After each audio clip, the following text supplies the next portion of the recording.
আপনার কাছে যদি 40 টাকা থাকে, সেই 40 টাকার 1 টাকা আল্লাহর রাস্তায় যাকাত আদায় করতে হবে। তাও কত শর্ত ছাড়ায় 1 বছর অতিবাহিত হতে হবে। সেই 1 বছরের মধ্যে মনে করেন যে 11 মাস 28 দিন আপনার কাছে সেই সম্পদ ছিল, যাকাতের নেসাব পরিমাণ মাল আপনার কাছে গচ্ছিত ছিল, ব্যাংকে জমা ছিল সেই পরিমাণ টাকা। কিন্তু 11 মাস 28 দিনের মাথায় সেই সম্পদ থেকে পরিমাণ কম হয়ে নেসাব থেকে বাহির হয়ে গেছে।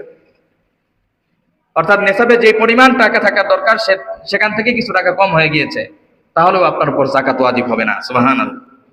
1 বছরই অতিবাহিত হতে হবে। এরপরও আমরা এই যাকাতের ব্যাপারে উদাসীন, আমরা যাকাত আদায় করি না। তো আমাদের মাঝে অনেকেই আছেন সামর্থ্যবান, হিসাব করবেন এই রমজান মাসে হিজরি মাস অনুযায়ী যাকাত দেওয়া সুন্নাহ। এই জন্য এই রমজান মাসে হিসাবে বসে যাবেন যে হুজুর যেই সম্পদগুলা ছাড়তে বললেন, অর্থাৎ ওগুলা ছেড়ে দিয়ে অতিরিক্ত আপনার কাছে যাকাতের নেসাব পরিমাণ সম্পদ আছে কিনা। থাকলে হুবহু হিসাব নিকাশ করে যত টাকা আসে তত টাকাই আপনাকে যাকাত আদায় করতে হবে। আপনার সম্পদের যাকাত এসেছে 1 লাখ টাকা, কিন্তু আপনি আদায় করলেন 10,000 টাকা লঙ্গি গামছা কিনে গরিব দুঃখীদের দান করে দিলেন, এটাতে আপনার যাকাত আদায় হবে না। বরং ওই যাকাতের টাকা আপনার সম্পদে, মূল সম্পদে থাকার কারণে আপনার পুরা সম্পদটাকেই হারাম সম্পদ হিসেবে গণ্য করা হবে। এগুলোর মধ্যে কোনো বরকত থাকবে না। এগুলোর কারণে আপনার বড় বড় ধরনের রোগ ব্যাধি হবে, আপনার পরিবারের মধ্যে শান্তি থাকবে না, অশান্তি। তাহলে যাকাত থেকে কোন কোন সম্পদ যাকাতের অন্তর্ভুক্ত হবে না সেটা বললাম।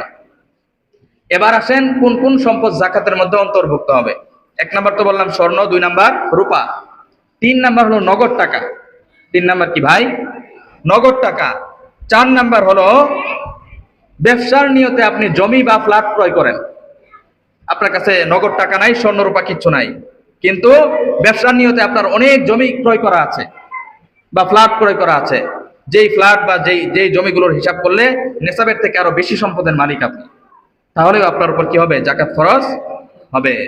তাহলে সোনা রূপা আর হলো ব্যবসায়িক পণ্য, নগদ টাকা, নগদ ব্যাংক ব্যালেন্স, নগদ টাকা, এটা আমাদের অনেকেরই আছে।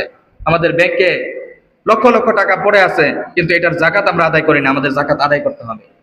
আরেকটা বললাম ফ্ল্যাট বা জমি, যেটা ব্যবসার নিয়তে আপনি কিনে রেখেছেন, পরবর্তীতে বিক্রি করে দিবেন। এবার একটা মূলনীতি শোনেন। মূলনীতিটা হলো যেই সম্পদ বা যেই জিনিসটা আপনার হাওয়ায় যে আসলিয়া, অর্থাৎ আপনার দৈনন্দিন কাজে ব্যবহৃত হয়, এগুলা ছাড়া অতিরিক্ত যেই সম্পদ আপনার কাছে থাকবে, ওই সম্পদের মধ্যেই 2.5% যাকাত ওয়াজিব হবে। শুধুমাত্র 2টা জিনিস ছাড়া। সেই 2টা জিনিস হলো স্বর্ণ রূপা।